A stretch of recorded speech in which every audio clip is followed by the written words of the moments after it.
Magandang araw Pilipinas, Luzon, Visayas at Mindanao, June Pinas para sa Pilipinas at para po sa Pilipino. Well, pag-usapan po natin itong balita tungkol po dito sa hiniling pong TRO nitong si Bato de la Rosa. Ito po ay binasura po ng ating Supreme Court. At ito pong ating OSGA nagkomento po dito at ang kanyang komento ay kontra po doon sa TRO ni Bato de la Rosa.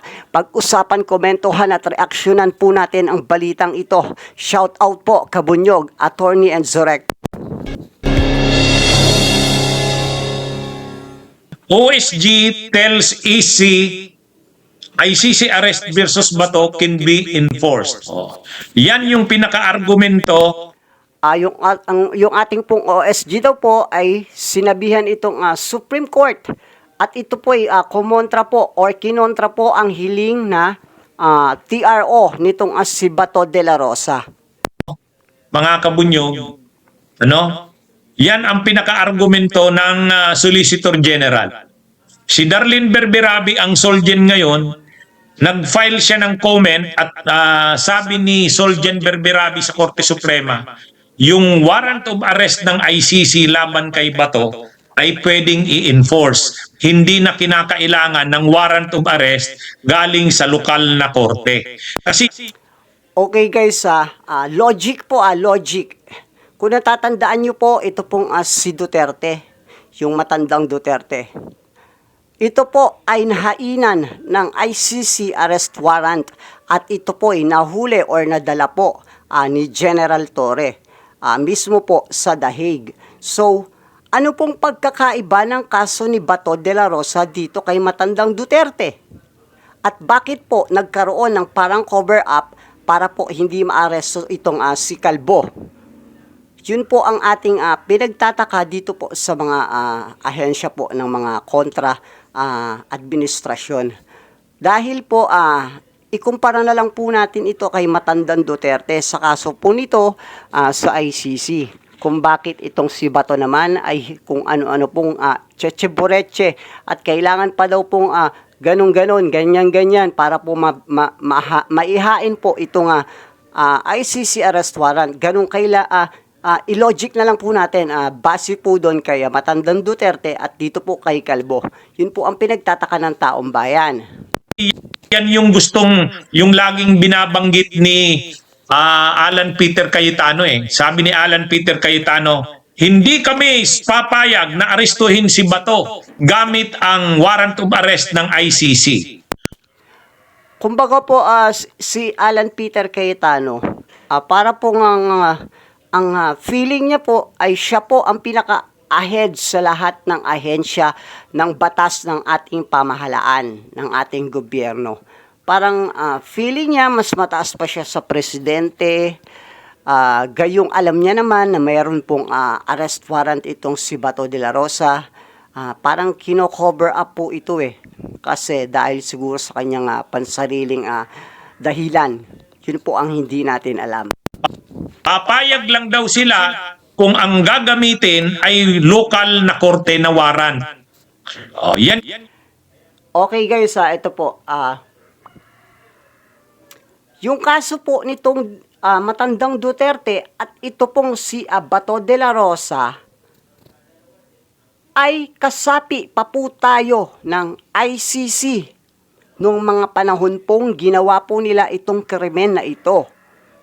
Kaya po, yung arrest warrant po na inihahain po ito, dito po sa dalawa or kay Bato de la Rosa ay idadaan po sa Interpol. At tayo naman po dito sa Pilipinas ay susundin po itong batas na ito. Dahil tayo po ay kasapi pa ng ICC noong naganap po itong mga krimen nitong matandang Duterte at ito pong mga involved po dito katulad po ni Bato de la Rosa. Yung argumento nila Cayetano at saka ng mga DDS na walang bisa ang warrant of arrest ng ICC dahil hindi na tayo member. Yun nga guys, yung sinasabi ko, ngayon po talaga hindi na po tayo member dahil po nung panahon po ni matandang Duterte, ito po tinanggal niya po or tayo po ay kumalas dito sa ICC na ito. Dahil alam niya po na marami pong magrereklamo sa mga namatay po doon sa war on drugs niya. Pero po ang tanong po dito ay noon pong, yun nga yung sinasabi ko, noon pong nangyari pong itong mga krimen na ito ay tayo po'y kasapi pa ng ICC. At yun po ang inimbestigahan ng ICC. Nung tayo pa po ay kasapi nitong ICC na ito. Hindi po, nung wala na tayo dito sa konstitusyon na ito, dito po sa ICC. Yun po yung aking sinasabi. Ito pong mga krimen na inimbestigahan po ng ating international court. Yun po ay yung pong panahon na tayo po ay kasali pa or kasapi pa po ng ICC. Pero ang argumento ni Soljen Berberabe sa final niyang comment, mga kabunyog, ICC arrest versus Bato can be enforced. Ibig sabihin, hindi na kinakailangan pa ng warrant ng lokal na korte. Yan yung argumento ni Soljen Berberabe. Actually, napakatindi ng ito mga kabunyog tingnan nyo. Republic of the Philippines, Supreme Court Manila, Anbang, Rodrigo Roa Duterte and plead. Binanggit dito. Ang ganda mga kabunyog, basahin ko sa inyo.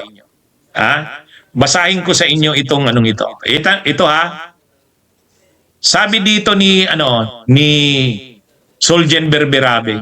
Yan matindi ito prefatory statement. If someone fights back, they will die.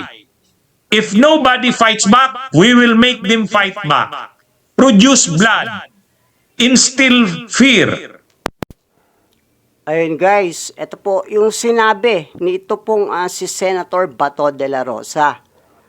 Kapag daw po lumaban ay patayin. At kapag naman po ito po ay hindi lumaban, gawan daw po ng paraan para po ito ay lumaban.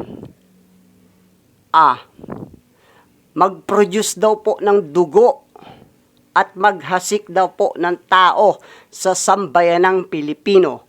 Yan po yung sinabi nitong si Senator Bato de la Rosa. Well, nakakakilabot po yun yung pahayag niya po na yon nung kapanahunan po nila. Ito po yung ginamit ng ating OSG para po kontrahin itong TRO na hinihiling po ni Bato de la Rosa. Yan ang sinabi ni Senator Ronald Bato de la Rosa. Kumbaga, yan. Okay guys, ano po ang komento nyo dito sa balita po na ito? Pakilagay po ang inyong mga komento diyan sa ating comment section sa ibaba. Maraming salamat po, magandang araw po at mag-ingat po ang lahat. June Pinas para sa Pilipinas at para po sa Pilipino. Bye!